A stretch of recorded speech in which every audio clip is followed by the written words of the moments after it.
Welcome to the Halloween edition of Seriously Strange, coming to you from inside one of the scariest places in America, the haunted Victorian mansion in Gardner, Massachusetts.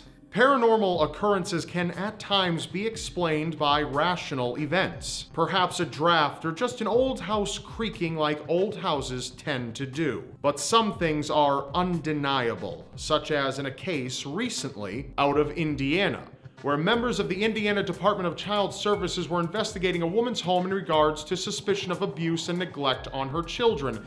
The woman insisted that her family was being oppressed by demons. Flies began showing up in massive quantities, and unexplained noises started coming from the basement.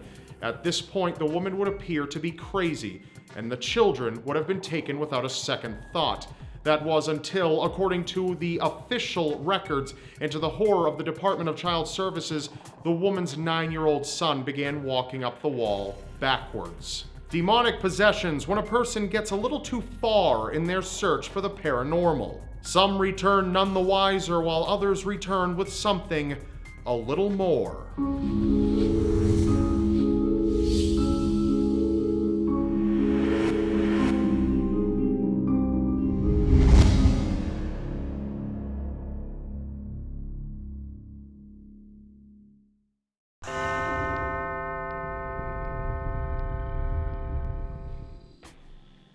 Clara Cele, a 16-year-old girl from South Africa, was a devout Christian. She attended school at St. Michael's Mission and regularly studied scripture as part of her curriculum. Unfortunately, lessons of the devil piqued the girl's interest in unexpected ways, and soon she was making attempts to communicate with Satan, and even went so far as to make a pact with him. This inevitably led to a sudden and drastic change in her behavior, one that numerous people will never forget. It would seem that Clara had opened a door to something she thought she wanted inside. Turns out she had no idea what she was in for. Clara's behavior turned from that of a reserved 16-year-old Christian girl into that of a horrific animal. She went to such extremes that it terrified the numerous onlookers. Suddenly repulsed by the Christian symbols she once held dear, she would lash out with unparalleled ferocity. She was said to be imbued with inhuman strength, often hurling attending nuns across the room and beating them violently. One of the nuns spoke very clearly regarding the event. She said no animal had ever made such sounds, neither the lions of East Africa nor the angry bulls. At times it sounded like a veritable herd of wild beasts orchestrated by Satan. Those involved came to the inevitable conclusion that Clara would have to undergo an exorcism. Immediately upon initiating an exorcism, the priest who was conducting it had his Bible smacked from his hands, and Clara began violently choking him with his own stole. Her incredible strength was difficult to combat. Mental illness, perhaps? Well, there were two things that led those in attendance to believe otherwise. The use of holy water would briefly bring the girl out of her fits and return her to herself. But that didn't last long at all, not to mention that before a crowd of over 100 people, Clara began to lift off the ground unassisted and levitated 5 feet in the air. She did this multiple times. After 2 solid days of exorcising the girl, she was eventually freed from her demons and went on to live a relatively normal life.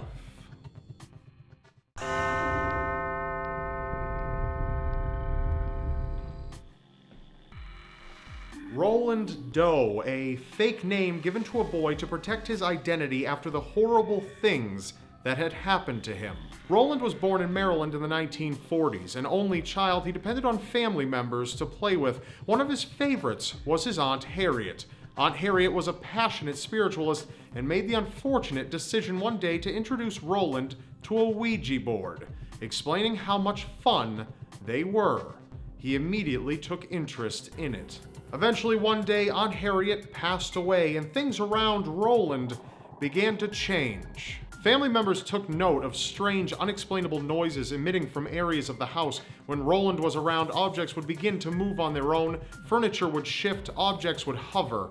Roland, now a bit older, seemed to carry with him an unavoidable darkness.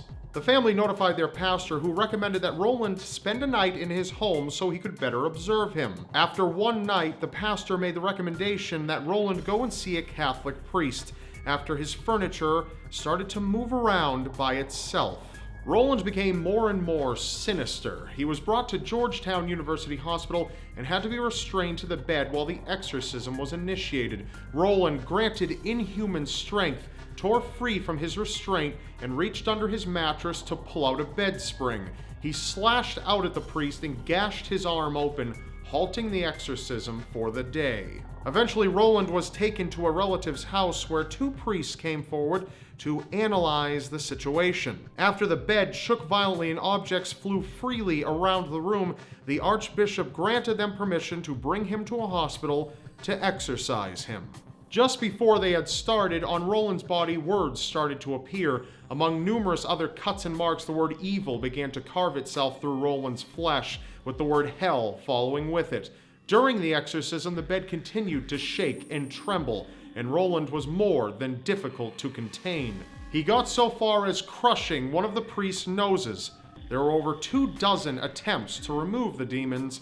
The exorcism ended successfully, with a beastly cry from the boy's throat, and the psychiatric wing of the hospital filled with an unbearable sulfuric stench. It was reported that Roland went on to live a normal life. However, his story did inspire the 1973 horror classic, The Exorcist.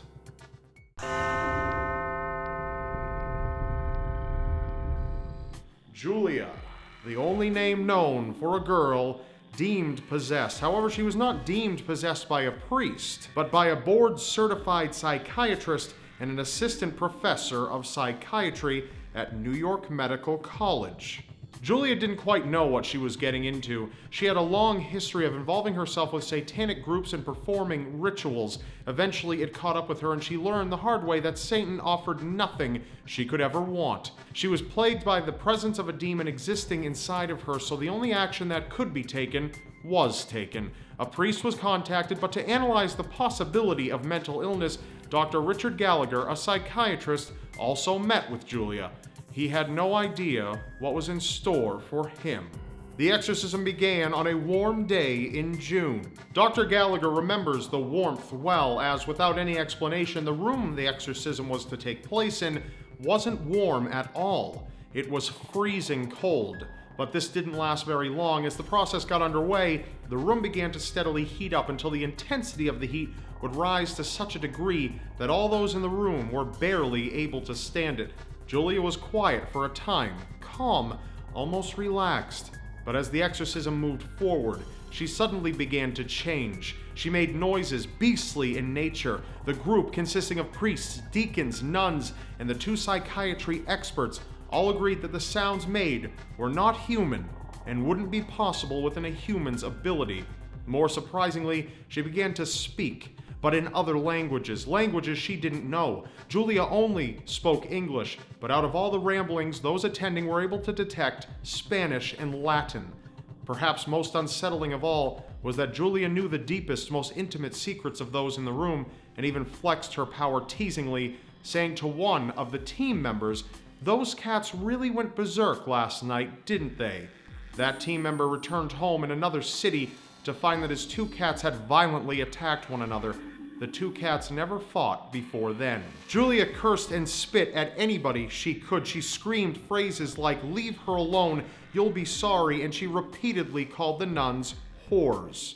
Julia, keeping in fashion with the possessed, inherited incredible strength. It took over 5 people to hold her still, and even then they struggled immensely to keep her contained. That was before she began levitating in her chair over a half of a foot above the floor. She remained that way for over 30 minutes. Dr. Gallagher has never forgotten the horror he experienced. Julia was freed from her demons. However, whether or not she returned to satanic rituals is unknown. It doesn't really matter where your opinion lies on the topic, because one thing is for certain: there is true evil in this world, and it may just find you one way or another.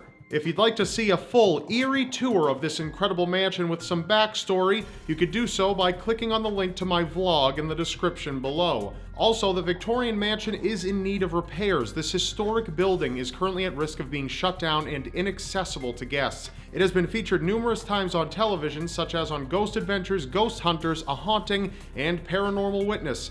The owners, who have graciously allowed me to bring this episode of Seriously Strange to you, are asking for you to consider a small donation. They have a GoFundMe page linked in the description below. If you'd consider giving $1, it'd be tremendously appreciated. I, of course, will be donating as well. That's all for now. Remember, you may not believe it, but anything is possible in a world so seriously strange.